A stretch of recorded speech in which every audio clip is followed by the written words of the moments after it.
field, community-led planning in action from the ground up. So we're going to go about the same way we've done before in case there are folks who haven't been here to previous sessions. I'm going to go over the objectives of From the Ground Up, about city planning, our history and approach, some quick review of session 1 to 3, and then I'm going to go into the specific of this exercise and this topic being power, narrative, and alignment for impact. So we have 2 new tools for you today. So we have a role assessment sheet and then a policy campaign plan chart. And then we have case study examples from our guest, Emily Goldstein. So the objectives of the From the Ground Up series are to broaden knowledge about community-led planning and to deepen community knowledge on how to achieve material improvements for community well-being through community-led planning, right? And so this is a diagram that we're working on at the moment that is meant to communicate the importance of community-led planning.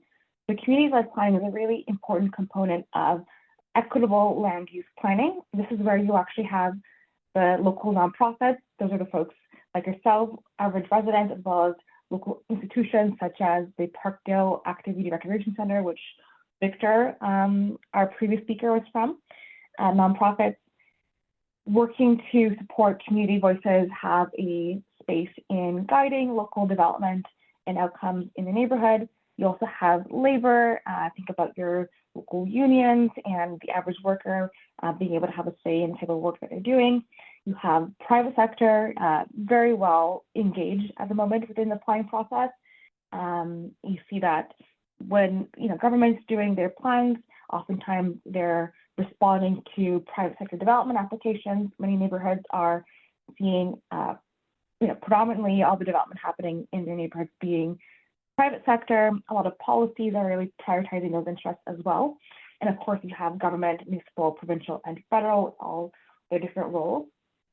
And so community-led planning is a really important component to ensure that goals around poverty reduction are prioritized. And when you have community-led planning part of the decision-making table in equitable land use planning, you are actually able to scale the availability of resources to meet equitable outcomes. And this is because through equitable land use planning, you have a greater process of shared governance. So it's not just the government and we're relying on them and waiting to hear back from them, but there's ongoing dialogue happening. You have collaboratively set value-based goals, right? Local nonprofits looking for poverty reduction will be advocating for those to be included in a variety of different policies and programs, as well as for promoting, supporting local culture. And then we have transparent reporting and accountability, and tying funding and policies to measurable outcomes.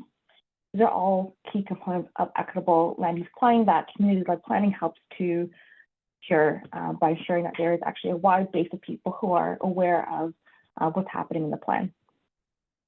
So review of session 1, and again, going over these things is always good to kind of reflect. So we looked at the difference between human rights-based engagement and traditional engagement, the outcomes. So human rights-based engagement, some things you see is that there's more support for density, but also there's a prioritization of what type of housing is supported. So we saw that co-op housing, for example, was something that was promoted in the planning process when we engaged communities. City planning's human rights-based approach to planning. They wanted to see co-op housing be zoned for in their neighborhood because communities actually value the agency of being able to guide the use of the land and not just to be inhabitants of that land, right? Very similar to the fact that we're seeing a huge movement for community land trusts, right? Community land trusts and co-ops have that shared destiny of being organizational structures that really ground itself in having the local neighborhood having a say in how the housing and the organization is developed. And so on the right side, you have traditional engagement where you have a zoning and designation that exclusively designates around the type of use, but not, again, on the governance of that use being, for example, co-op versus private sector, et cetera. And so the reason why this is really important to have community-led planning is because we're seeing a lot of development being proposed, and also from that, unfortunately, there's a great risk and ongoing issues of displacement, right? So this is just an example map in Mississauga, where we're seeing that along the Huron-Ontario line, where there's the highest volume and densities of new development proposed, is also where you have the highest volume and density of racialized renters, those who are most vulnerable to being displaced if new affordable housing is not added, nor any affordable housing policies. And similar, you'll see issues in regards to commercial space access, right? Smaller businesses being pushed out for larger businesses is another issue that we're seeing. And so some foundational documents guiding land use planning. So there's quite a wide variety of documents. So you have statutory planning frameworks, Planning Act, provincial plan, upper and lower tier, official municipal plan, secondary plans, and zoning bylaws. These are things that when you are in conflict, you might have to go for an official amendment via council or community council or committee of adjustment. And then you have non-statutory frameworks. So these are items that guide policies and guide development or guide investment in a general sense. And it's always best practice to comply, and it'll make it a lot easier to advance your project when you're complying with the local non-statutory frameworks. And they are meant to essentially be a set of directions that the local government has already agreed to. So it's always good to be in alignment with that. And so, what does it take to have equitable development, equitable change? Really, everybody has a role to play, from government, media, place-based nonprofits, philanthropists, business associations, academics, and you, whoever you are. And so this one example that I really love as someone who practices planning and really prioritizes the human rights elements of it. This is statement 4.4 of the Ontario Provincial Policy Statements, and this was actually added in the early 2010s as a result of local organizing in support of group homes for those with mental health needs and support needs. Their housing type was being discriminated against, and so they were able to organize. And from that, had the statement added in that planning must be consistent to the Ontario Human Rights Code. However, with lots of policy, you'll find that very high level policy can fall flat if you don't actually have the local policy implementers at the municipal level. They're ready to actually see things through, right? You can even see, for example, in Toronto, where we have different policy incentives by the federal government to approve certain types of development. And there's this conflict where the government will put the carrot of, we'll give you this many millions of dollars, and city maybe not necessarily following through to implement that policy, or always in negotiation. So really, whatever the policy regulations that exist on the provincial and federal level, it's always important for that to be supported at the municipal level as well, to see if you follow through to this. At the high level, planning should be consistent with human rights, but it takes a lot of organizing to get to see that through.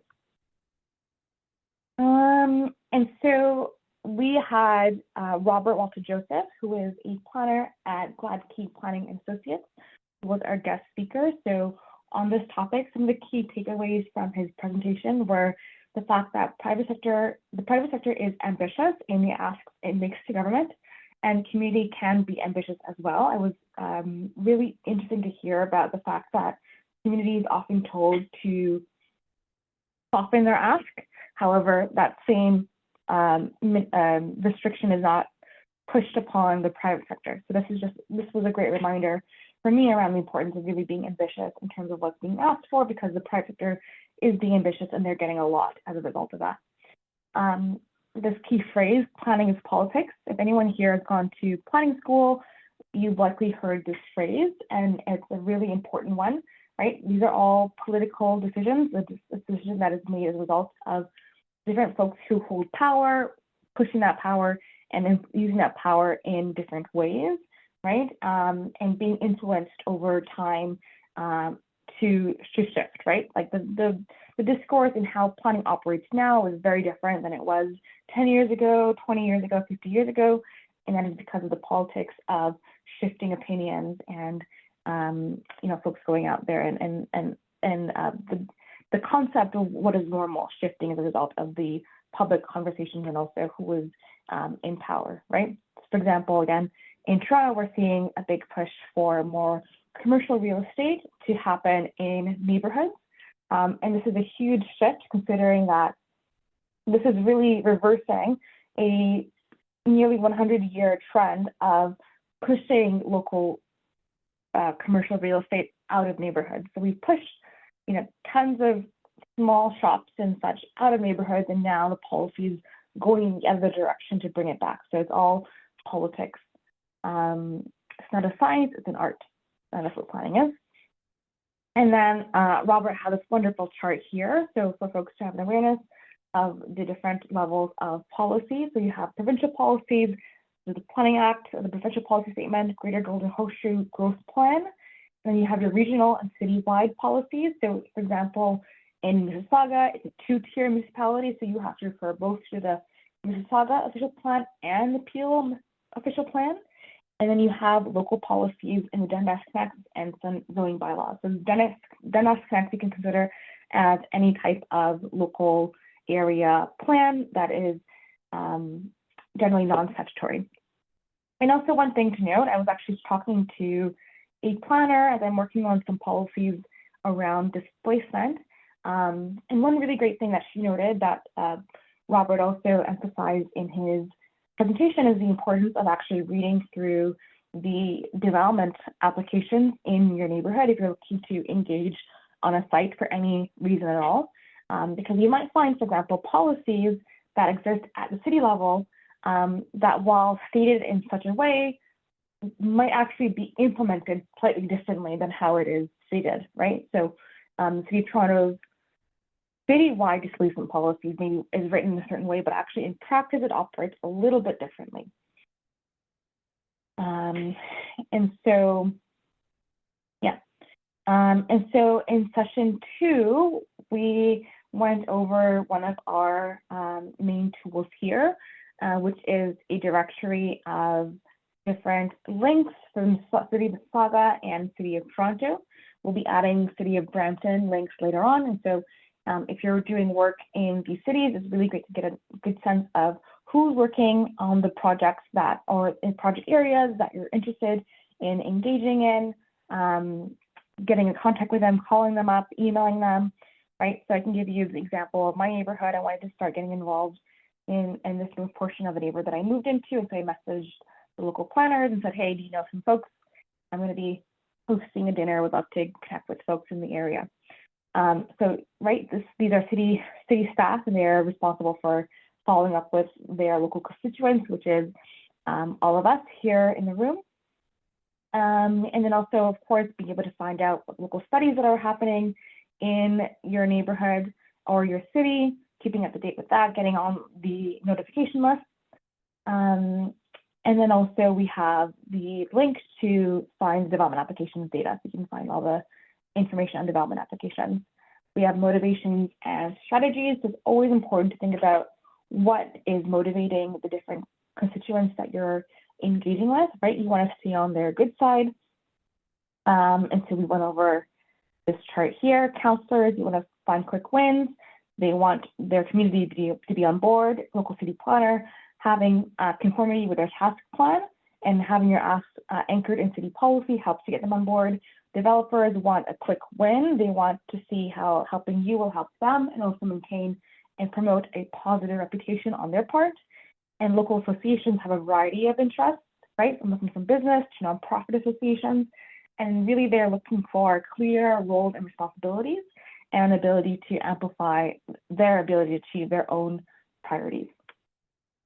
So from Aurela's presentation, our key takeaways were using humor and charm while being clear about community needs if they don't make a reasonable offer to make that ask. Small groups of people who understand and maneuver the process effectively can achieve a lot. And part of that also, right? So you want to be able to maneuver the process effectively while also having good public dialogue at the same time. And then being determined, persistent, and finding ways the opposed teams benefits, finding ways to generate win-win, right? So these are some takeaways. Last meeting we went through a bunch of takeaways, but here are a couple of them. Session 3, we went over this tool here around some of the considerations around the types of timelines and decision-making forums for different types of targets. And then Victor did a really wonderful presentation. He shared a bunch of links with us and walked through a number of his fantastic reports. And so some of my key takeaways from Victor's presentation was that lots can be achieved by community identifying its vision for local development, right? So he went over the, I think it was bread and butter report, which was a kind of a neighborhood assessment. And then they did a neighborhood plan in 2016, and then they had a community benefits framework. And some of the things that they've been able to achieve that he listed was Park establishing more and building its own nonprofit-owned housing, being able to see for city-led projects to increase the density of housing proposed on its site, which is really exciting. And then the overall story that, you know, this has taken many years, but you're seeing success build upon itself. So with funding, so Parkdale was secured funding for the work around community engagement in developing neighborhood plan and community benefits framework to guide the achievement of its outcomes and the operation of its working groups. That was some lessons from Victor. Did anyone in the group have anything else to share in terms of learning from Victor's presentation?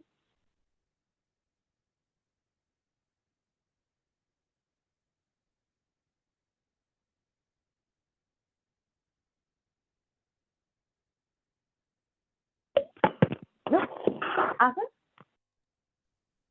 Yeah, I was just gonna say I thought Victor's presentation was really great to sort of learn from in terms of the tactics and sort of the way they went about developing this kind of community-led power and putting pressure on the counselor and developers and other groups.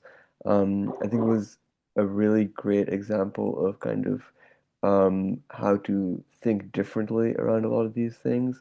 And I think the process that sort of went through there was a great place to sort of build from in terms of like how they were able to organize and develop in a way that seemed to work really well for the community. So yeah. Awesome. Thank you.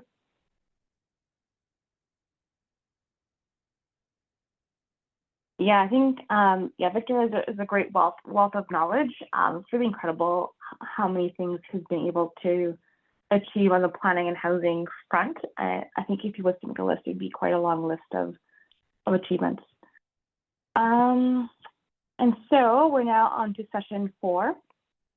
And so I'm going to do a quick summary around this concept of building power, formal influence, and informal influence, right? So formal influence would be your policies, approvals, budgets, and your organizational rules through which folks have authority, right? So being able to direct somebody to do this or that is a manner of formal influence. When you vote, it's a form of influence that we share with millions of other folks. If we're on a committee, that's another form of formal influence, right? That is amplified by being a part of a coalition. So you're not just, sharing your influence as a role as a committee member, but you're part of a coalition.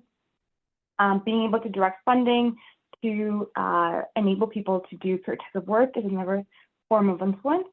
So just as important also is informal influence, and this is going to be a big part of what we're talking about today, is how do you shape these formal pieces of influence like policies and approvals and budgets through informal power. And so a big part of that would be relationships and narrative / framing.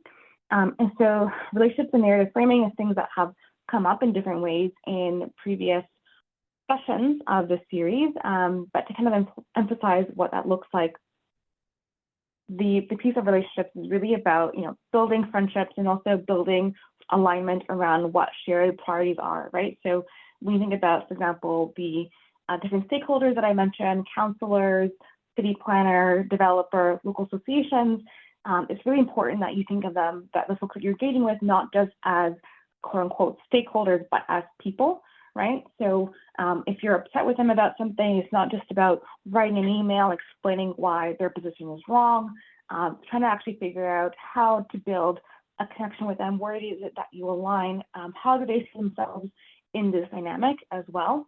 So it's always good to give folks a call, jump in a call when you can, be a one-on-one or in a group setting, whatever is best in that situation to really build that mutual understanding and have an authentic relationship from that experience.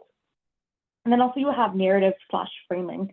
And so narrative/framing is really important in that we're looking to get folks to be on our side so that we can move forward together. And so that means that, starting off conversations with folks who maybe you might think might be on the other side of the fence or you're unsure about, and framing their position as being in an opportunity to be in alignment with community interests, right? Community looking to add a new community garden.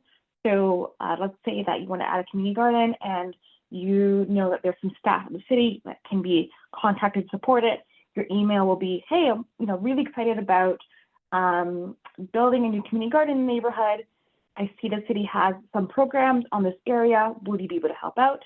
As opposed to saying, hey, the community's been waiting for a garden for so many years and you've done nothing and we're so upset, right? Like it's about framing how they already in some ways are part of the solution and that it's just about taking some extra steps to move along.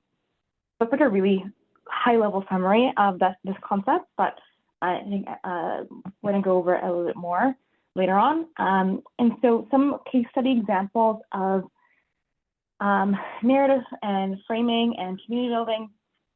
We have the Rexdale Community Benefits Agreement.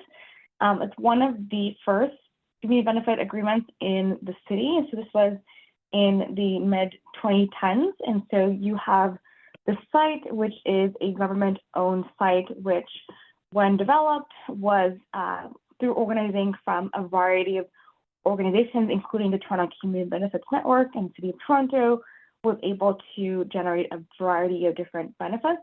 And so you see that there's a list of some of the things that were agreed to in this, that was to have full-time jobs, to have childcare on site, and also community space for community programming. And so this concept of community benefit agreements actually came from the United States. I know there was a delegation of a variety of different groups here in Toronto that had traveled down to the US to learn more about their structure and how they established community benefit agreements. But since then, in the 2010s, when TCBN and others worked on this project, we've seen a variety of other different community benefit agreements. One thing to note when I mentioned around the importance of equitable land use planning being nonprofits, labor, private sector, and government, the TCBN is actually the prominent member on their board are unions. A number of their board members are unions. So it's a really great example around the importance of labor being a part of the planning process as a big priority of this. And community benefit agreements oftentimes is to generate jobs in addition to community spaces. And so now we're seeing community benefits in a variety of sites. So we have community benefits for the Downsview site. There are also community benefit networks across Canada. So we have a community benefit network in Niagara Falls. There is one in Hamilton. There's one in Peel region. In many cities, you can actually find a community benefits network. There's some in the far east coast in Vancouver area as well. Oh, all right. So that concludes my presentation. So I'm seeing Eman has a question for Victor's presentation. We'll have the presentation available to be shared. I think will be shared at the end of the series. So by the end of the series, you'll get the email if you've registered for the series. And so now I have the pleasure of introducing Emily Goldstein. So Emily is, oh, actually, no, my bad. Sorry, I actually have to do the presentation on the tools. All right, let's go over the tools now.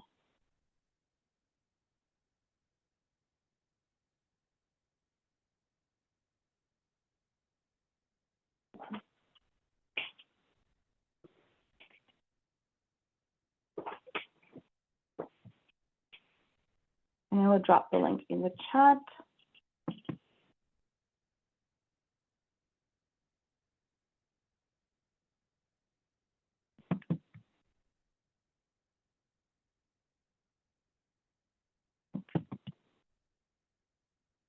All right, I've dropped the link to the tools in the chat. Give folks a second to open them up.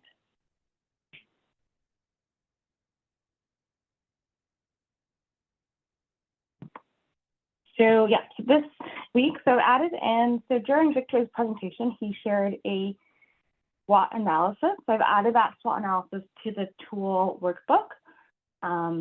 It's from Nourishing Ontario, so you can download and then use this tool yourself. It's around doing analysis of your neighborhood. What are the strengths, weaknesses, opportunities, and threats? And then we also have two new tools. We have a role assessment. So there are various roles in the local community-led planning process. And so over 2.7 years of practice, we've been exploring what are the different types of practices and skills that are required for community-led planning. And so this is what we've come up with. So it's based off of our experience, as well as we've done some engagements and policy analysis with other folks, including at our resident summit. We had a really great workshop exercise exploring what are the priority skills and practices for effective planning. And so this is what we've come up with. Oopsie. Yeah, there it is. Great. So the way that this tool here works is, so you have, we have here 5 different practices. We have project management and quality control, proactive strategic action, equity analysis, coalition and movement building, and capacity building and leadership development. Then we have the skills of urban planning, research and communications, geographic and data analysis, resource development, and administrative management. And so no one person is expected to be able to deliver on all these different skill sets, however, or practices. However, it's useful to have a diversity of skills and practices on your team. And if you're looking to change policy or push against adversity to create a new infrastructure, whether it be physical infrastructure or social infrastructure, you're going to need a movement building lead, right? This is someone who's able to push for more ambitious ideas, but also to bring folks on board to do that uncomfortable work of creating something new and getting others on board to buy into that new idea as well. That movement building lead is really important if you're looking to create change. And so the way that this tool works, you can do this with yourself and other members on your team just to see where your gaps are. And so the areas where you have a number filled in, number 3, this is where that practice or skill is very important to see within that specific role. So for example, in the movement building lead, it's really important that there's someone who is good at making, having strategically ambitious goals. However, that's not necessarily as necessary for someone who is the implementation person. Similarly, so you have different types of roles.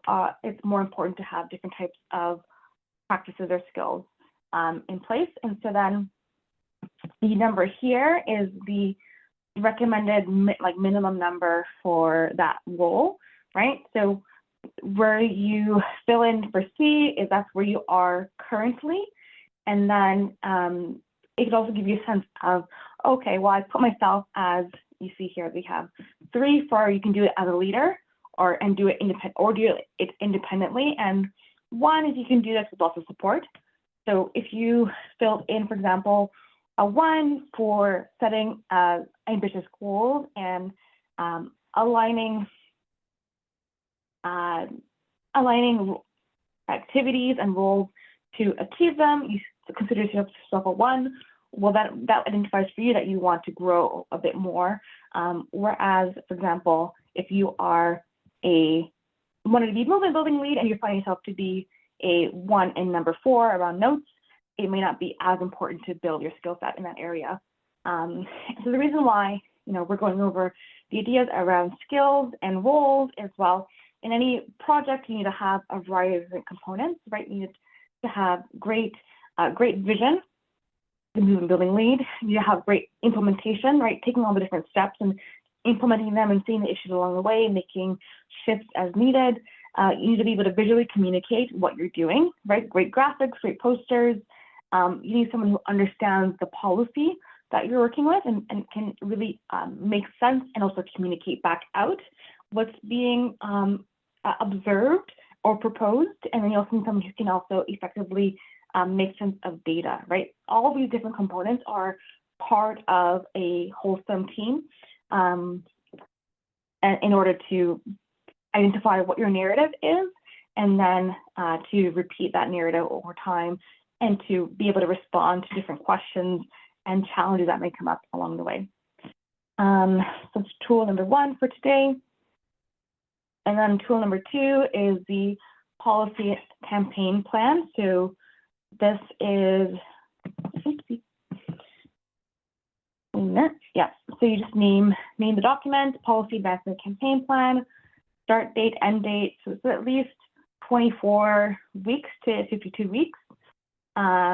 Is a general timeline, but it's a longer timeline for sure for these types of campaign plans. And so you want to do a couple of things for an effective campaign plan. And this is actually a document that we use internally at PB Planning. I've just exported it here to this Excel document.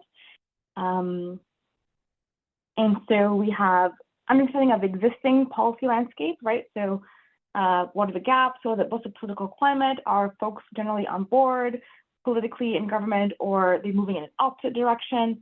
What's the process for the policy? Is there a policy document that's happening right now that we can jump onto? Is it a cyclical thing? If you want to engage, for example, with the provincial or municipal budget, right? This is budget time right now, and so you would be in different phase of the policy campaign now versus if you started the policy campaign in March. Stakeholder analysis, so who are the key stakeholders? We have an outline around each of them here. Target audience, right? So the way that you communicate and what you're talking about should reflect the audience that you're looking to mobilize, right? So are you looking to mobilize someone for a particular reason? They would be your audience. You're looking to have a policy change or development happen, or you're looking to just inform people for, right? That's the target audience. Key message. So what is it that you're hoping for folks to take away from the campaign? And what is the supporting fact? And then you have strategies and tactics for activating influence for policy advancement. And so you want support from policymakers, you want coalitions to be endorsing your policy, and it could be, urban change item. And you want to build community knowledge and mobilization. And so you'd have different tactics in terms of how that happens. And then you would have a timeline in terms of leading up to the campaign officially launching, the launch of the campaign, and then the follow-up of the campaign. And then you have, of course, your reference materials. And so, as an example, we have our own campaign that we've been implementing, the community-led planning campaign, where we're having a variety of different tactics to engage with and build the folks who are on board to support the campaign. We've done direct emails, we've had meetings with folks as well. We're having policy conversations with government to support the policy asks that we're making. These being policy asks, which are substantial investment into community-led planning, dedicated representation from all levels of government in support of community-led planning, and support the development of community organizations and leaders to ensure the effective implementation and training of labor force to conduct community-led planning. And so we have a bunch of facts that support our core arguments around why should you support community planning. One of the reasons why is because it generates great outputs, right? So we have a bunch of facts examples, right? Why should you be supporting community planning? Well, people are doing the work anyways, and so we have example of some local leaders here in Jamaica, and the fact that they actually volunteer so much that the volume of labor is substantially higher than what they're paid. And another reason why to support community planning is because it's good for our democracy. We're having more community engagement. We get some backing as to why on that as well in the campaign. So that is that on our tools. If folks have any questions on my presentation or the tools, you can hold it for the Q&A portion. As right now, I'm super enthused to have Emily. Where's Emily? Emily Goldstein. So she is the Director of Organizing and Advocacy at ANHD. She oversees ANHD's campaigns, working with staff members and allies to win impactful policy reforms while building power across the community development movement. She's a lifelong New Yorker and has been organizing for almost 20 years, primarily around tenant rights, affordable housing, and land use issues. Thank you so much, Emily, for being here. Thank you for having me. Good evening, everyone. Excited to get a chance to talk to you all.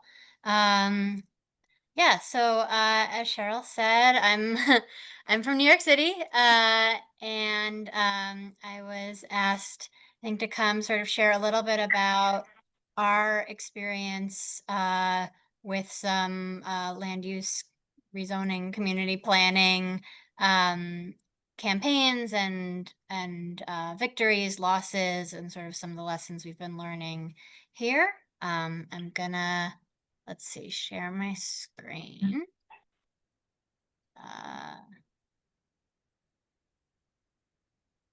Okay. That work? Cool. Okay. Great. So a little bit first about the organization I work for, the Association for Neighborhood and Housing Development, or ANHD. It turned 50 last year. We were founded by some of the first community development corporations in New York City in 1974. So this was an era when New York City was in deep financial trouble, was experiencing a lot of disinvestment. A lot of neighborhoods were grappling with loss of longtime residents due to white flight and sort of changing patterns of urbanization, workforce, as well as racial tensions. And then there was also sort of real disinvestment from government services, and out of that sort of sprang a whole set of new organizations that were rooted in neighborhoods throughout New York City, and we're sort of mixing community organizing with sort of physical rebuilding of housing and other spaces in their neighborhoods. And that's where we come from. Our mission is to build community power and win affordable housing and thriving equitable neighborhoods for all New Yorkers. We have now we were founded by 8 organizations in 1974. We now have over 85 member organizations that are throughout New York City working on affordable housing and economic development issues. Oops, sorry.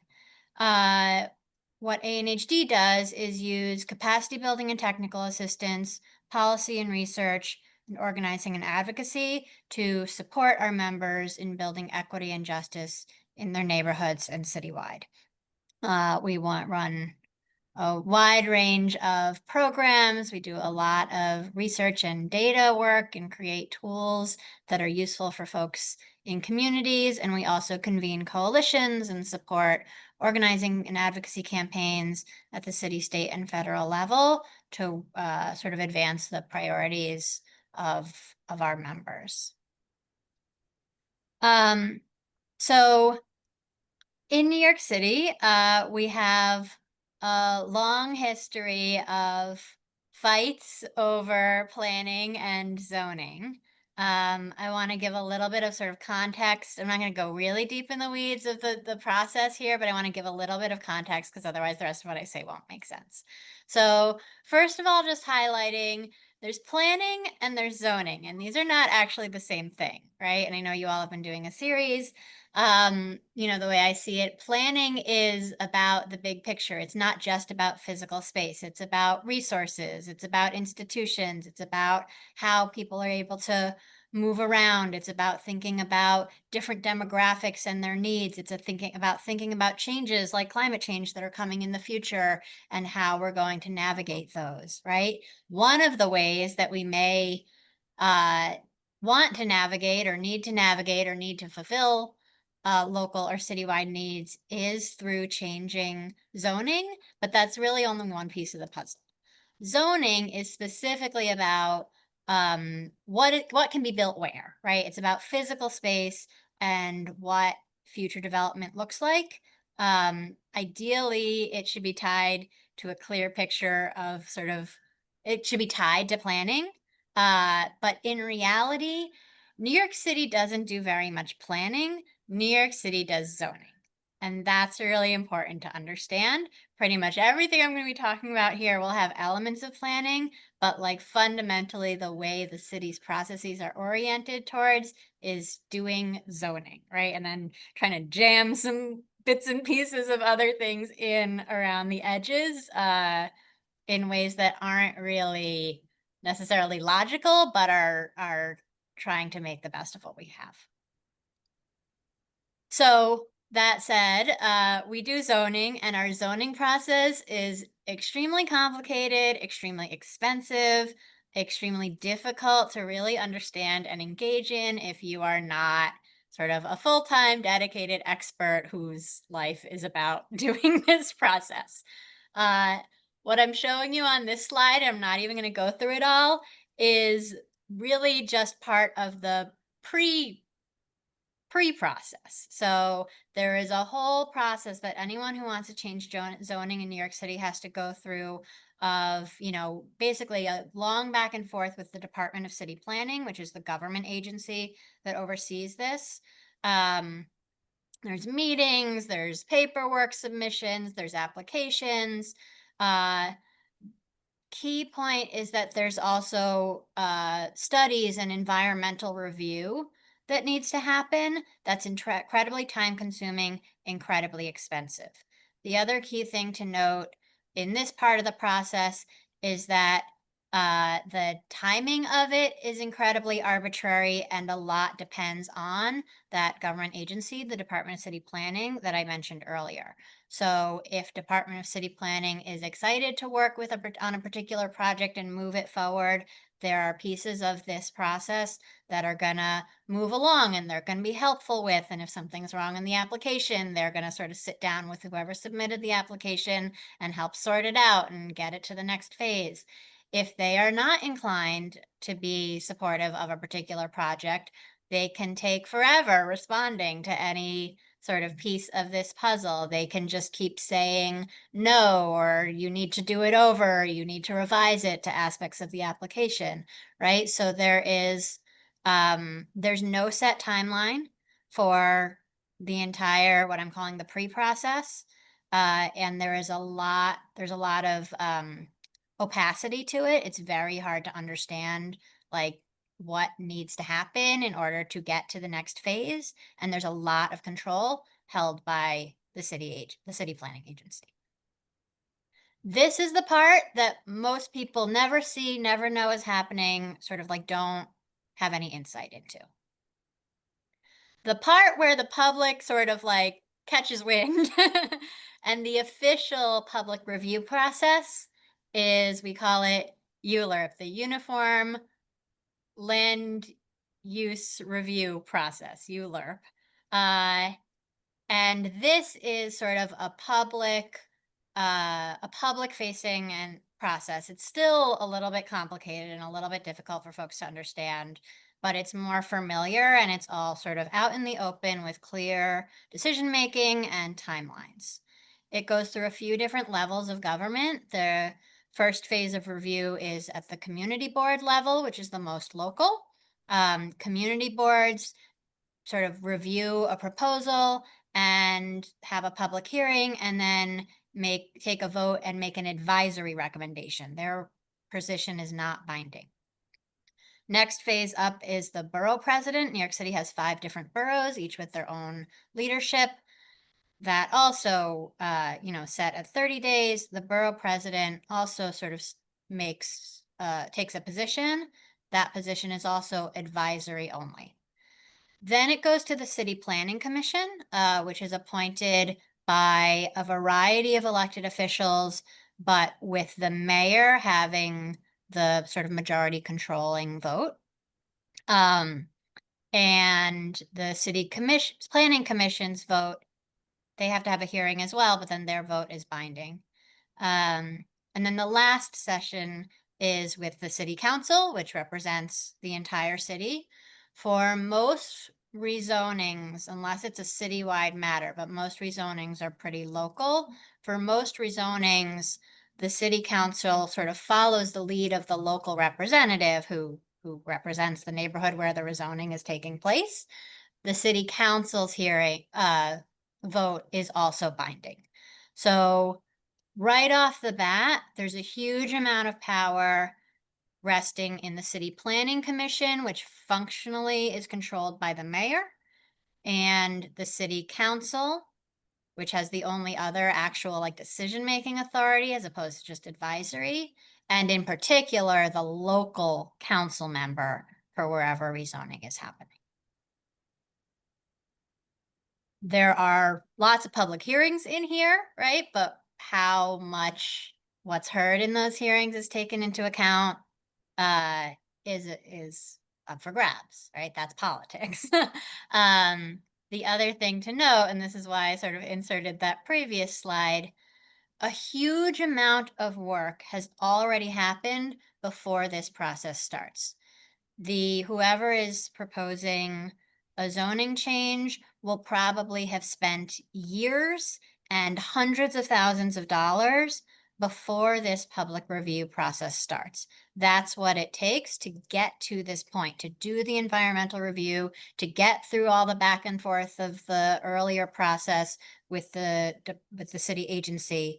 And so this is where sort of the actual public engagement and evaluation is taking place on paper, but in practice, a lot of the actual shaping of what are the options for what's going to come out of a proposal has happened before it ever gets to this place.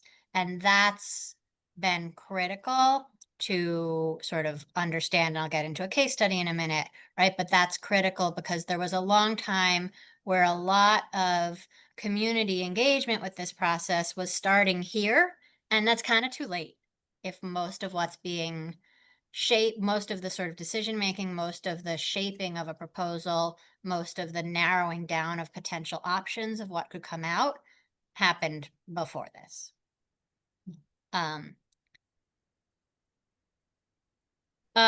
Excuse me, Emily. Yes. When you mean starting here, what part of the process were you referring to? This was unsure. Sorry, the slide I'm on now. So this is the formal public review process. Mm-hmm.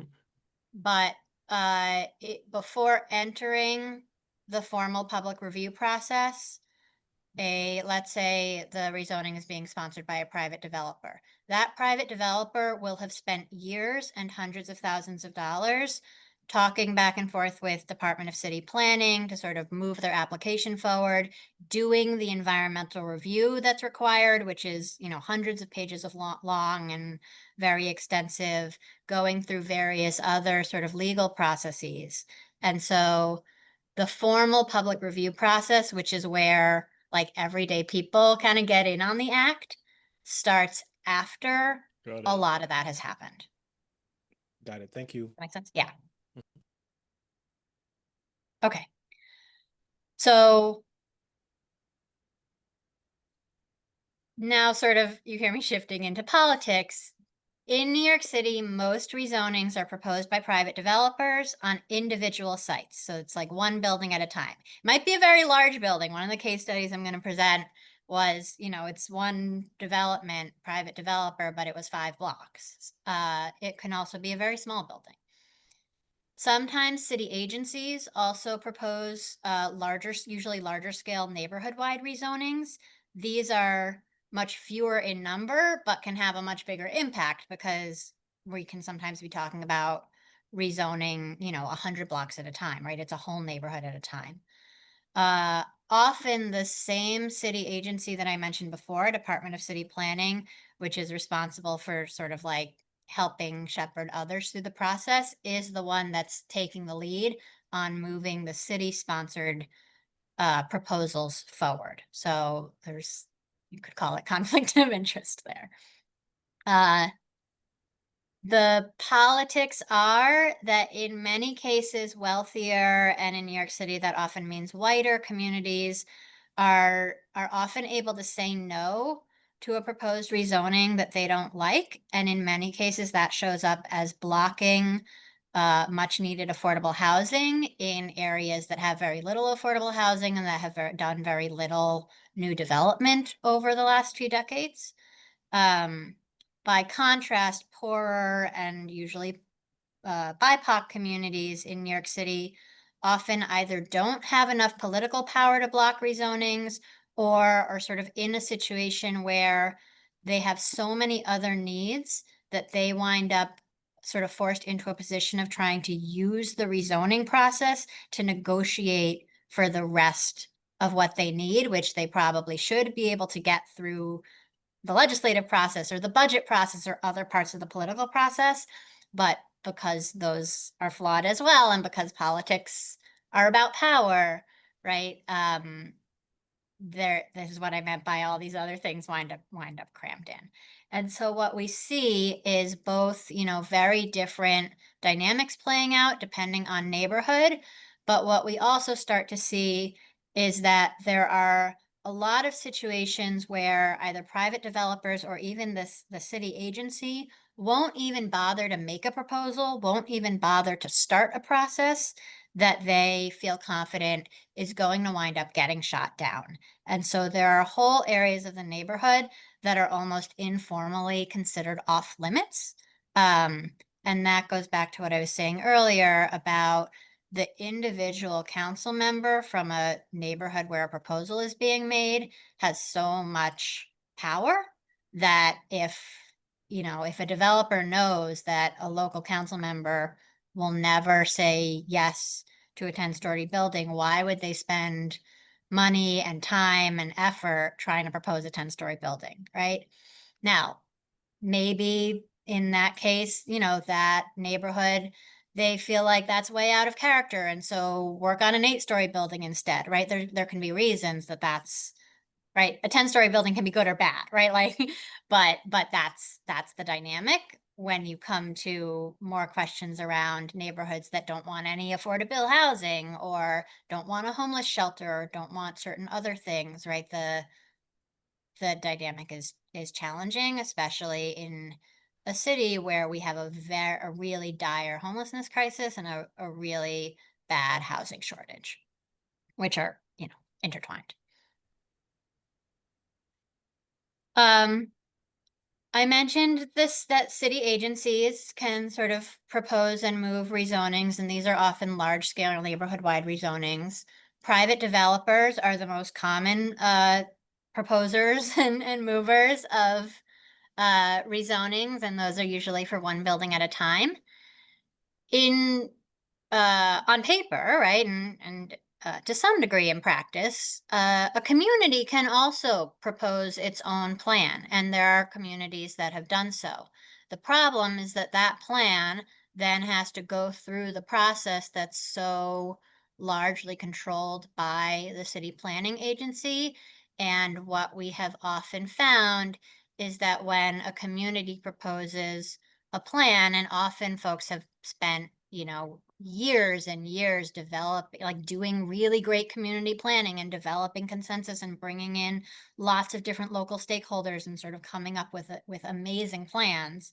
the city agency can functionally kind of block those from ever actually coming into being.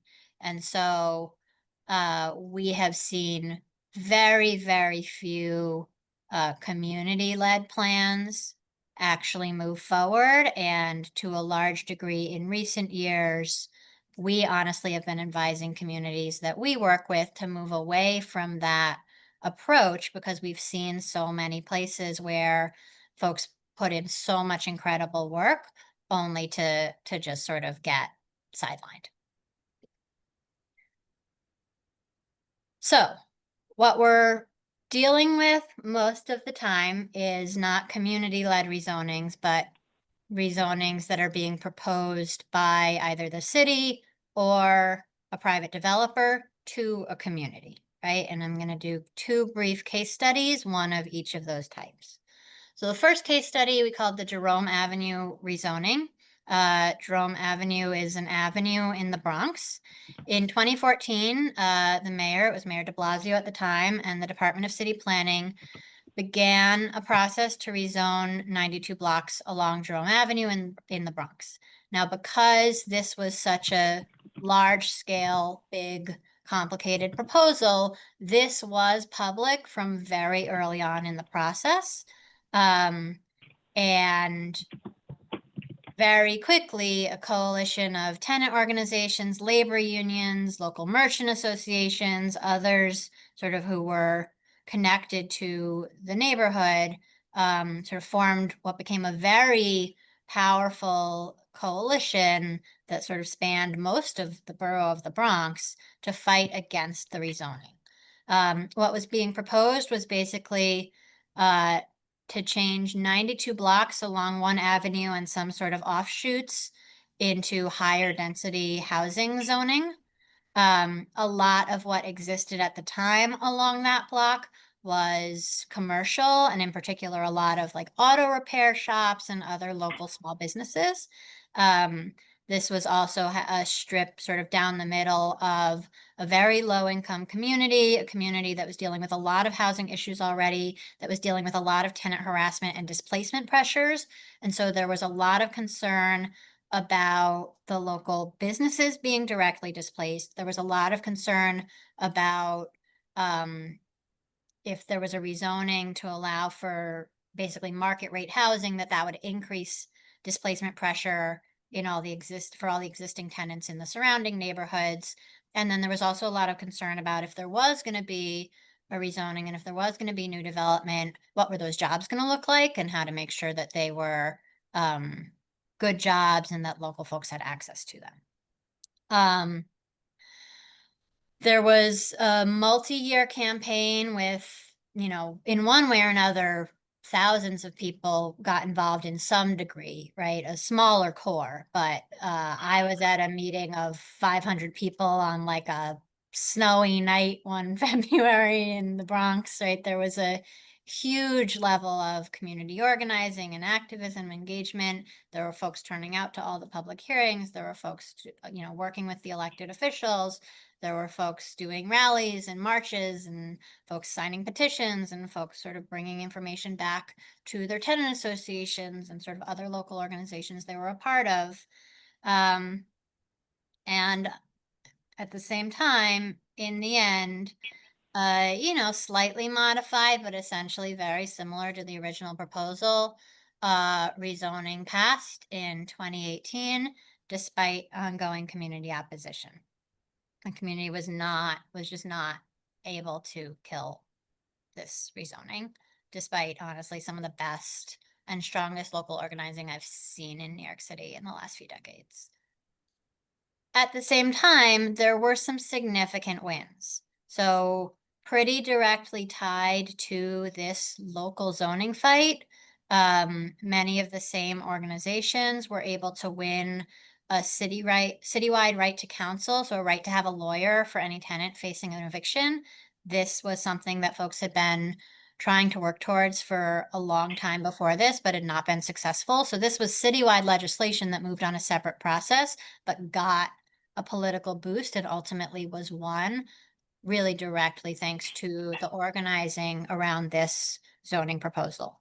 Similarly, another piece of legislation, a citywide certificate of no harassment program, which blocks landlords who have been shown to harass their tenants from accessing building permits that let them renovate and make more money off their buildings. They also won, 2 new local schools, dedicated funding for business relocation to try to help with some of the businesses that folks knew were going to wind up getting displaced, and a working group around local hiring and responsible contracting.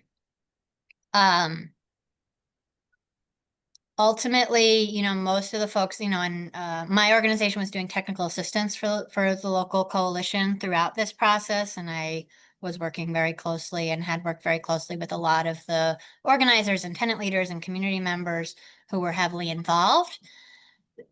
I would say that by and large, they felt this was a loss. Their goal had been to stop the rezoning, and the rezoning happened. At the same time, they built a huge amount, you know, they really built up their power as organizations and as coalitions in ways that won concrete victories that really mattered, both locally in these neighborhoods and citywide. And many of those organizations have gone on to sort of act as powerful forces since then, and sort of have been able to sustain, you know, not quite the level of momentum they had in this campaign, but sustain a significant amount of community power that they were able to then bring into other campaigns. The other sort of case study I want to touch on briefly is... Oh, sorry, I'm seeing Ian's hand. Sorry, Ian, are you able to answer a question for Ian, Emily? Sure. Hi, Emily. I think for the Jerome Avenue case study, I guess a question I had is, so what's ANHD's role? Like, what was their role in, I guess, the organizing and the activism in order to, you know, make the changes and kind of, you know, revising the rezoning to align more with the needs of the community? I think that's the first question. The second question is, I think you kind of answered it. Like, they saw it as a loss, but it helped.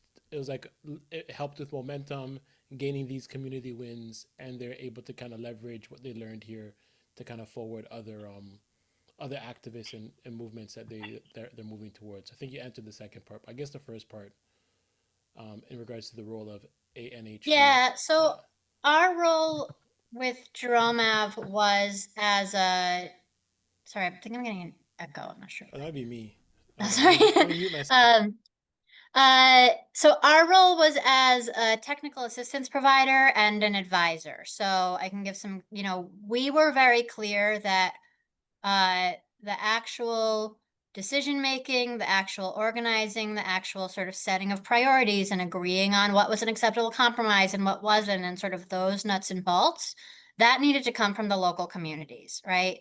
And so that the actual on the ground organizing and the leadership of the coalition and the sort of development of a coalition decision making process and all that was done by groups that are in the neighborhood and who had a base of people who lived and worked in the neighborhood.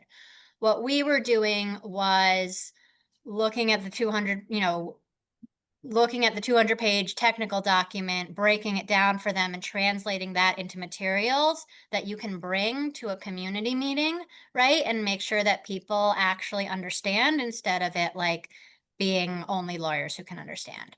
We were sort of hearing from them, like, here are the things we care about, and helping them to formulate those into like, well, this is what you could do through legislation.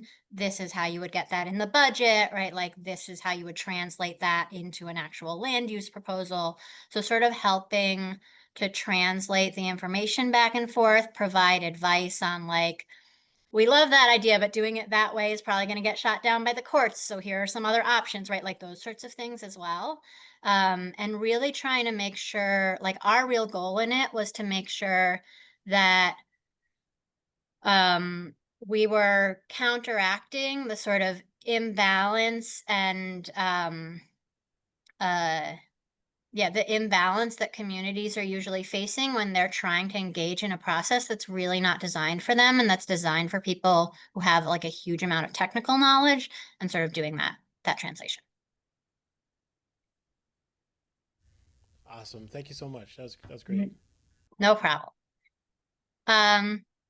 Okay, so I wanted to just highlight one other case study of a private site, because the big neighborhood-wide rezonings get sort of like, they're big, so they get more attention, but the individual sites are what happens sort of a lot more frequently. So a few years ago, there was a proposal by a private developer for a 5-block site in the neighborhood of Astoria, Queens. That sort of, who knows how long they'd been thinking about it behind the scenes, but it sort of came out in public in 2021. The proposal was for 3,000 apartments, with 700 of them to be affordable at various income levels. The community and the proposal was named Innovation Queens, right? Catchy. Community organizations fought against the proposal because it didn't have enough affordable housing, and the affordable housing it did have was at income levels that were not well matched to what people in the community needed. There was also some concern about increased displacement risk to existing residents in the surrounding neighborhood. In late 2022, a version of this proposal did pass, but the local council member had said that she was going to refuse to support it, which almost definitely would have meant that the entire city council would have followed her lead and the whole thing would have been shot down unless the affordability was improved. And in the end, she was able to negotiate with the developer and then brought in the city as well to commit resources to double the number of apartments that were going to be set aside as affordable. So then it became 1,400 out of 3,000 apartments set aside as affordable, or 45%, which is much higher than we typically see for this sort of a project in New York City. So that was, to be honest, local community organizations were split, but that was, for a lot of people, viewed it as a significant win, and certainly sort of like set a new mark of like, what could you hold out for and what could you negotiate for? A few years down the line, though, we see one of the other sort of challenges of having so much control in the hands of private developers. They wound up scrapping the project and deciding not to do it a few years later. So all of this work was done. There was this sort of, some folks said big victory, some folks said, semi-victory. But then in the end, and this agreement was made, if the building was going to get built, and the rezoning passed, but the developer decided not to actually go ahead and do the building. That just happened a couple months ago, so we don't really know what's next for this site. However, in the meantime, sort of after the experience of negotiating around this individual site, this local city council member began a broader community planning effort in the same neighborhood, which was labeled 1LIC. Long Island City is the name of the Astoria, Long Island City. They're next door to each other. She did this with the support of other local council members and sort of in collaboration with the city planning agency. And this plan has now, there were several years of community engagement and process. This plan is now it's in the middle of the public review process now. It has gone through the community board and the borough president. It is now with City Planning Commission, and it will then go to City Council. However, the version that entered that process did not have all of the priorities that the community identified in the preceding couple of years. Like, a lot of those priorities were not included. And so we don't know what the final version is going to look like. the council member has said that if those priorities aren't included over the course and added in over the course of negotiations, that she will vote no. We will know in a few months sort of where this lands. So a work in progress, but I highlighted it as a case study because I think it shows the complexity of a situation where the ball is so much in a private developer's court. Like, they made a proposal, there was a lot of work done, there was a win, but then they walked away, right? And in the meanwhile, there's an effort being made to sort of do more of a community-led plan, but because actual community-led plans tend to get blocked by the city, it's being done with the city, and that means that what actually has gone into the review process is not actually that, that reflective of what the local community has said its priorities are, right? So it's challenging. It's a challenging dynamic. I mean, a couple of things to pull out. I know I've been presenting for a while. I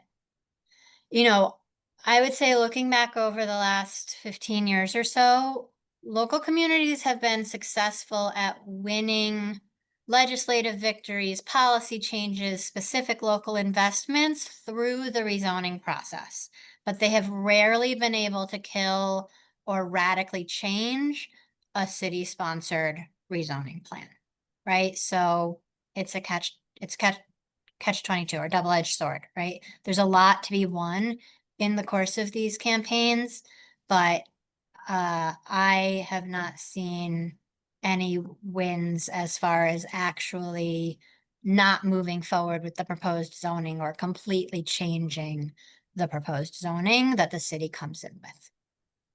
We have at the same time been passing legislation that creates newer tools. For example, developers are now required to do a racial impact study along with the rest of the environmental review. What we've found is that these provide really valuable information for communities to use in their campaigns. It's like really useful information, and also can be useful ammunition in the sort of politics of the fight, but it hasn't changed the underlying fundamental dynamics of where power lies in the rezoning process. The complicating thing here is that local zoning fights are often very intertwined with citywide policy and legislative campaigns, and that can be for better or for worse. Fundamentally, communities continue to be really trapped in a reactive mode, right? If there's not a good path to actually advance and enact a community-led plan, you're sort of always stuck responding to what somebody else is proposing. But within that unfortunate reality, something we've been sort of working and providing assistance with, and that more people are adopting, communities and elected officials have become much more sophisticated in defining and fighting for local priorities and being as proactive as possible about setting those priorities. A lot of communities have had success really working closely and collaborating with their local council member, because that person has more sort of actual sort of process decision-making authority. But this is really sort of a how to best maneuver within a system that's still ultimately problematic. Our long-term goal is to shift to actual proactive comprehensive planning in New York City, which would be not just zoning, but actually more of a holistic approach to planning, and which we think would be a way to sort of equalize power more, put more power in the hands of marginalized communities, take some power out of the hands of communities that are sort of blocking doing any portion of their share of responding to citywide needs, and just sort of help advance a more equitable approach to both development and investment at the neighborhood and city level. So I will stop there, and happy to answer any questions, or not sure of the discussion format from here. Awesome. Thanks so much, Emily. That was a really rich presentation. I really appreciate the way you synthesize specific case studies and then the macro story of what's happening. That's really fascinating. So thanks so much for putting that together and sharing that presentation with us. So yes, now we're going to open it up for questions. We're going to have it open for the public until maybe just do 7:45, and we'll switch over to the mentee-mentor exclusive portion for 7:45 to 8 o'clock, just since this was such a rich presentation. I want to ensure we have some space for the folks in the public also. I'm going to ask the first question, if that's okay, since I'm already speaking. The question I had written down, yes, you noted that the engagement, right, once the developers made a zoning bylaw amendment to develop their project, you're already quite late in the process. In previous sessions, we've noted sometimes an opportunity can arise, we can kind of squeeze something out, but really the bulk of it came much, much before it came to public awareness in the formal process. And so I'm curious if ANHD is engaged in any strategy of proactively engaging with developers, and like what is, or even your CDCs that you work with, and what does that look like? Yeah. So one thing that we've been sort of, I would say, experimenting with, right, and trying to support communities to experiment with is what I alluded to at the end. We created a toolkit to help communities sort of define their local priorities or development principles. This is something that can be used by community organizations, by community boards, which are sort of quasi-governmental, but rooted in the local community and not tied to the agencies, can be used by the local city council members, or right with these folks working together. We see that as a way to, instead of sort of trying to respond from scratch every time there's a new proposal and sort of always be like behind in that process, like you said, right?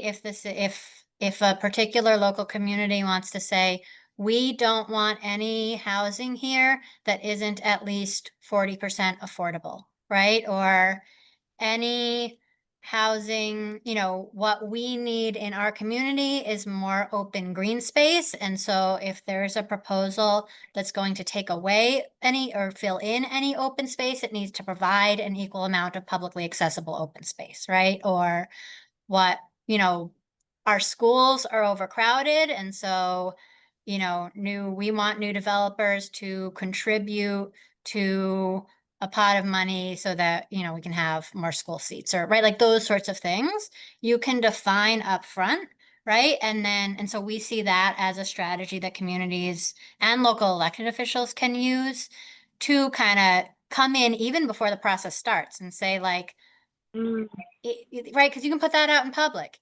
Here's our principles for our community. Here's our priorities for our community.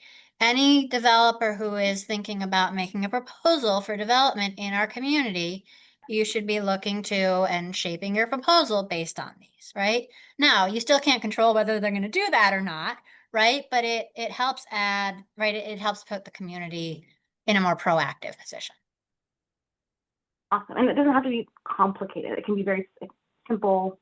Yeah, it doesn't have to be complicated. It can be as complicated or simple as you want, but it's much less complicated and less time consuming than creating an entire community plan.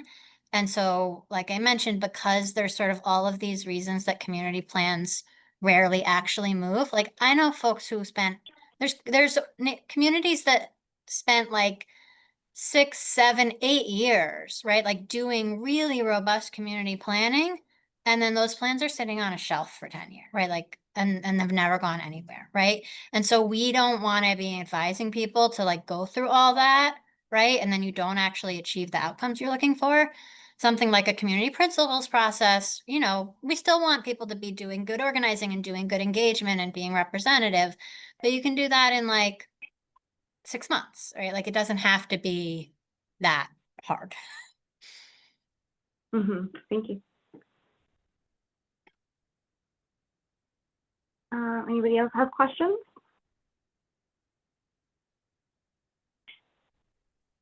I have a question. Good. But it's not. I don't know if Emily Goldstein would know. Maybe Cheryl, this is a question more for you. I noticed during the presentation, like in the beginning, when it came to zoning, you showed the amount of steps in the processes, 30 days, 40 days, 50 days, 60 days, and there's many different rigorous steps just for zoning. I'm curious to know what the timeline and process is for the city of Toronto when it comes to rezoning and if it's something very similar. Yeah, so for in the city of Toronto, the zoning process is there's a pre-application, right, that isn't necessarily public. And then you're going to have a public consultation, so that's a public hearing that's happening. And then you'll have a city council or community council meeting about the development. I don't quite know the timelines. I'm not sure if Gabriella knows timelines. It can depend, depending on how much negotiation, if it's approved quickly. It can take 6 months to many years. Sometimes. Yeah, I feel like you do zoning bylaw, just need a site plan. Sorry, go ahead, Gabriella. Yeah, I don't think that there's a process in Toronto that is like so vigorously structured like that. I'd have to I'd be happy to bring back some more information about it, but I do feel like the process in Toronto is pretty different. I think it's like there's a much longer period from the time that it starts being public to when a rezoning decision actually happens. And the reason why I ask is because it seems like in the city of New York, it has to go through a community board, then it has to go through another process for a few days, and then it goes to, the mayor and this committee, and then it goes to city council. But when Premier Ford needs to build condos to pay his bookies, zones can be rezoned. It could just happen very, very quickly. So I'm wondering if the city of Toronto, if it's free, if Doug Ford is a dictator, how is it that things can just be rezoned? I get it, he has to pay his personal gambling debt, but how is it that it's just so he can rezone, bypass environmental assessment? I just don't understand how it goes, how it works for the city of Toronto. In all fairness, it's not fair to, because we don't have all the information. I'm no fan of Doug Ford or his authoritarian ways, and he's removed all sorts of things that people like us used to rely on to make things easier. And, the only thing I can say without saying anything about his why or how, he has one set of rules and the rest of us have another set of rules. And if he wants to get something through, and if someone that has a cottage on the same lake as him wants to get something through, they seem to be able to get it through much quicker. And I just find, me personally, I find there's no point in focusing on that. And there is corruption in New York. I lived there for a long time. And it's not a lot better, but there are systems in place, and they do have standards of affordable housing that I'd love to have here. Sorry for jumping in. Thank you. Austin? Hi. I just wanted to say thank you so much for the presentation, Emily. Really, found it really edifying. It's great to learn that New York City is dealing with a lot of the same problems we're dealing with over here in Toronto, but you guys have come up with your own solutions about them. One question I wanted to ask, kind of like from a solution-oriented mindset. So you touched a little bit on kind of like how communities can be involved with the development process, and how that sort of like relationship works with the city council and the developer. And so I wanted to ask, so to give an example, here in Toronto, got about 20 years back, Toronto Community Housing actually worked with the Downs Corporation, which is a private developer, to come up with a really great sort of community-led infrastructure initiative in Regent Park, to invest in mixed income housing.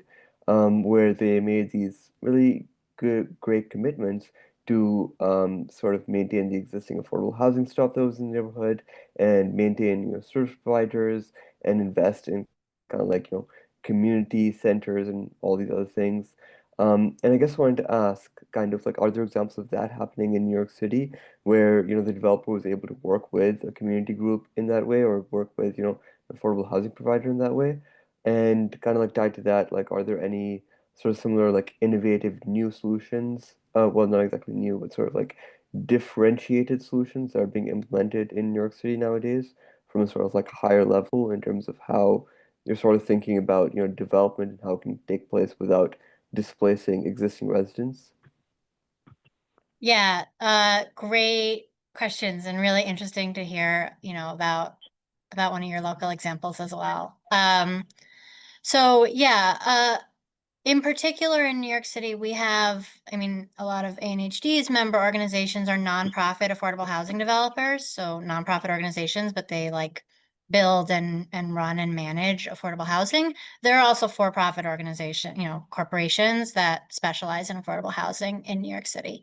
And so there are a lot of examples, I would say, especially a lot of the nonprofit housing providers, right? They often also are like they're based in a particular community. They provide other community services. Like they are much more intertwined and engaged with folks locally. And so they will almost always sort of do a lot of local community engagement and sort of bring folks in on thinking through and planning in the early stages before they sort of enter the formal process and propose a development.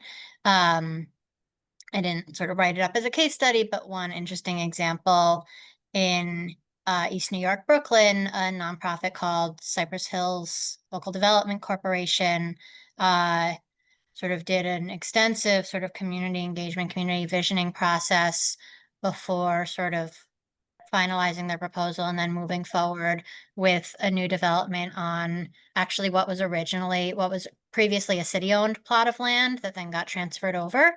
And that is going to be affordable housing with a community space, with space for like a community health center, because that was one of the things that folks sort of identified as a key local need. And that has tons of local support and people are really excited about it. And, they still have to go through this long, expensive, winding process. But, I'm sure there's always somebody fighting against anything, right? But the community is very, very much in favor of this proposal moving forward, and that's showing, and it's moving, about as smoothly as it can through a complicated process. That sounds great. Thank you, Emily. Okay. Hey, Emily. Ian? Yes. Emily, thank you for your presentation. It was really insightful. Kind of seeing the structure of New York. It makes sense when you walk the streets of New York. You feel like so much is going on, and yeah, it's just like it's forever changing. I was there like maybe 2 months ago, but my question is regarding the High Line. So the group of like the community group I'm working with here is I guess to a certain degree being trying to be proactive and like going through a lot of different community organizing to repurpose a old light like rail rapid transit or light rail corridor that we have here that's now like decommissioned and in our in our in our like our materials as we share with the public and using different case studies we used to speak about the High Line as like the highlights like a premier um, example of a reuse project but I think we've heard from colleagues and fellow New Yorkers that it's actually brought on a lot of like gentrification and an affordability to the neighborhoods kind of surrounding it and we are kind of we still present it as an example but kind of steer clear of it being like an equity community led um like investment that like kind of created these like these rippling effects that actually like helped spur on like affordable housing and kind of enrich the community. But I guess I wanted to kind of hear from your perspective as like a New Yorker, if you know about that project, and like was it a project where community pushed for it, and then they actually what they were looking for actually kind of backfired on them, because some communities, we went to Detroit as well, and Detroit is very much community led, and then the community is actually reaping a lot of the benefits of the Yeah. linear park that they created and pushed for. So it's a great question. So I was not Oh, the meeting. There you go.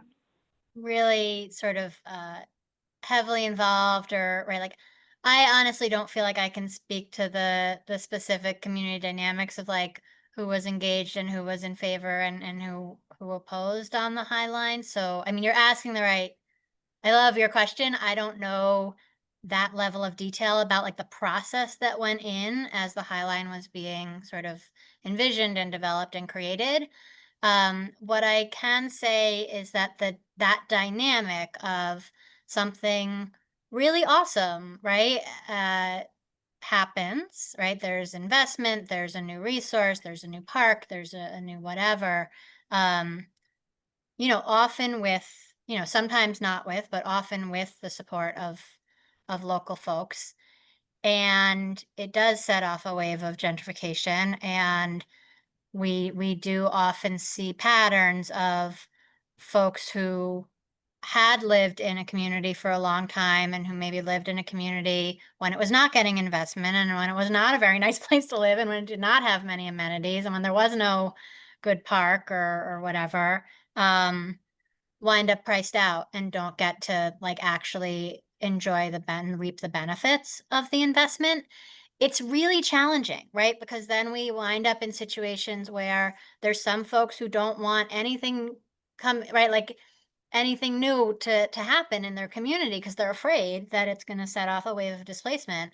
And that's a legitimate fear, right? At the same time, the answer can't be that some communities just have to stay with like disinvestment and broken streetlights and right, like no parks and like without access to things that we all should have.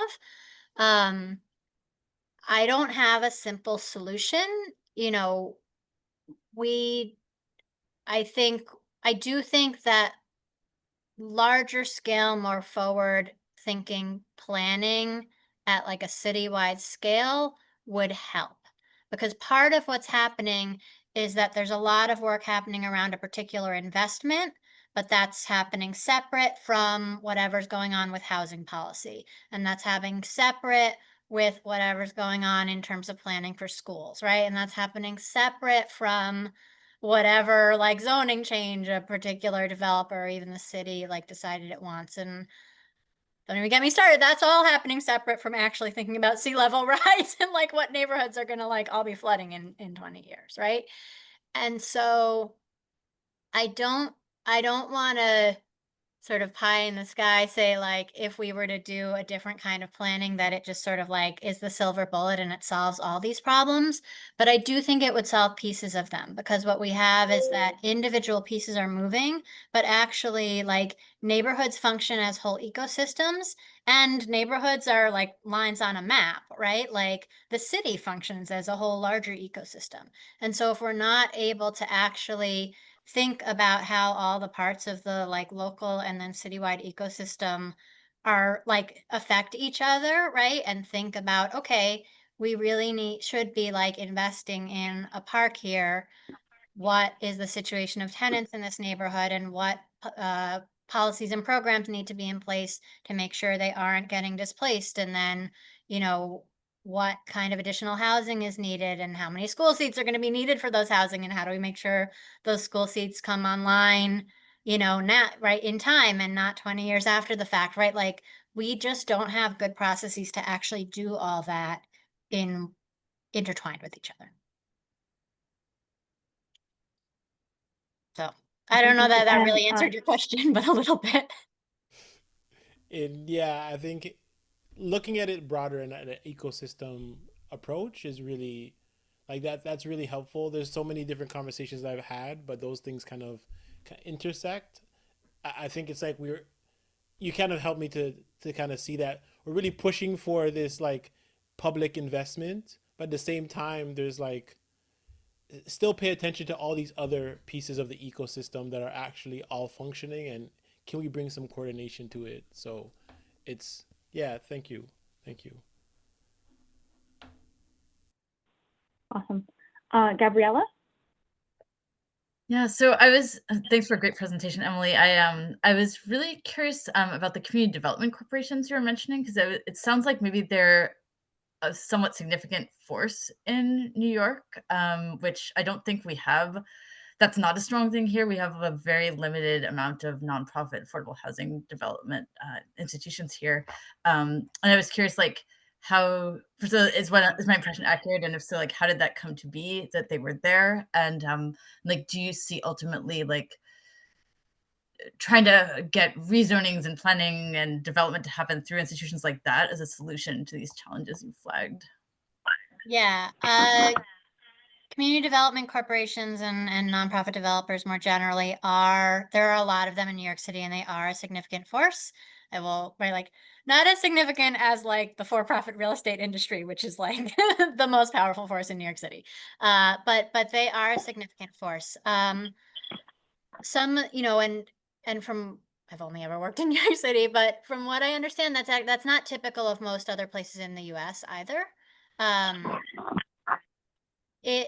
It largely comes out of the history I touched on at the start of my presentation. In the 1970s, like in 1976, New York City went bankrupt, right? Like, New York City had a severe financial crisis. There's a like famous New York Post headline, President Ford to New York City, dropped dead, right? Like, anyone who's like the Bronx is burning era, right? Like, there was severe disinvestment. There was severe white flight.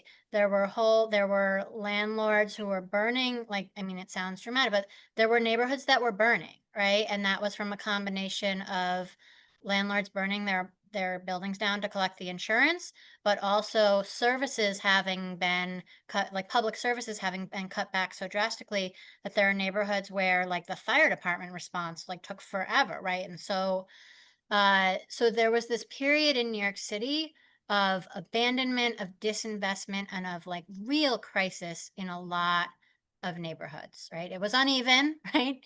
It affected certain neighborhoods more than others, but it was very widespread. And community development corporations really evolved in that moment. And they were like community organizing groups but the issue that people like what people wanted to organize around and what people wanted to organize to do was to physically reclaim the abandoned buildings in their neighborhoods, fix them up, and like turn them into places where they and their families and their friends could live again, right? And that started as these very informal processes, and then over time, because it was so widespread, right, like because of that particular like sort of local historical moment, over time, organizations formalized, the city developed like tools and resources to help make this happen.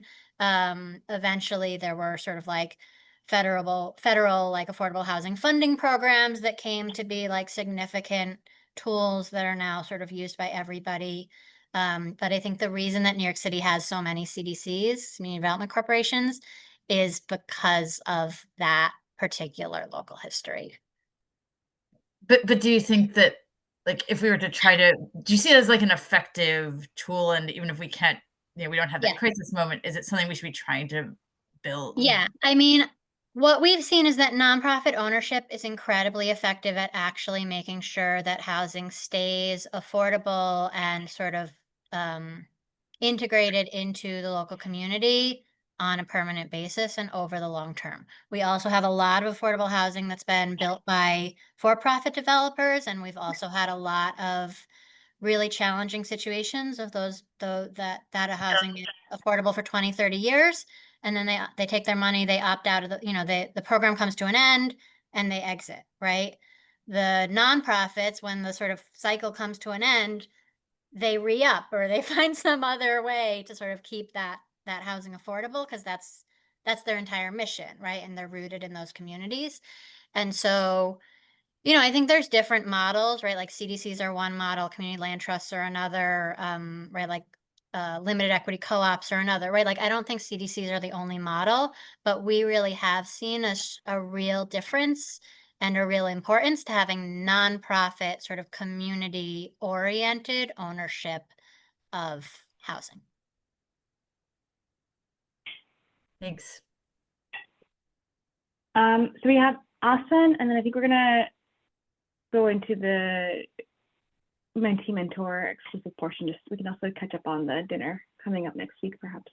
Mhm. Austin, your question? Yes, Emily, I just wanted to thank you again for sharing all that really useful information. I think it was great to hear that historical background. And I just wanted to ask kind of, I think like the elephant in the room question around, you mentioned, how important, city council and, the mayor is to these decisions. Next week, New York City has a mayoral election. How are you kind of feeling about that? Just because I've read a lot, I know everybody's probably heard a lot about this mayoral election. I think it's probably the one a lot of people have paid the most attention to in their lifetimes. And it seems like there's a lot of, like different ideas being thrown around about, what's being proposed by the different mayors. And I know that there's been a lot of discussions around like affordability specifically in this mayoral race. So as a New Yorker, I wanted to ask you kind of like, how are you feeling about it? Yeah, love the question. I will say, I don't know what your laws are like there. We are a nonprofit or nonpartisan organization, and so legally, when I'm speaking for ANHD, I cannot endorse or like any candidate or like support any particular candidate for office over another. So like I already voted, like I voted, I get like a personal vote, but I'm here as ANHD, so I can't do that piece. What I will say is, I mean, obviously the candidates have very different orientations and approaches, and different orientations and approaches from the mayor we're just coming out of. The real sort of focus on affordability as an issue and the resonance of that issue throughout this campaign, I think, like, frankly, makes sense, like, to me and anyone else who lives in New York City. Like, this is the issue, but it has been hugely helpful in terms of like really focusing attention and giving a boost to some issues that we struggled to sort of move forward with and get on the radar over the last 4 years, with Mayor Adams' priorities and orientation, which were different from a lot of what our organization was sort of like calling to prioritize. I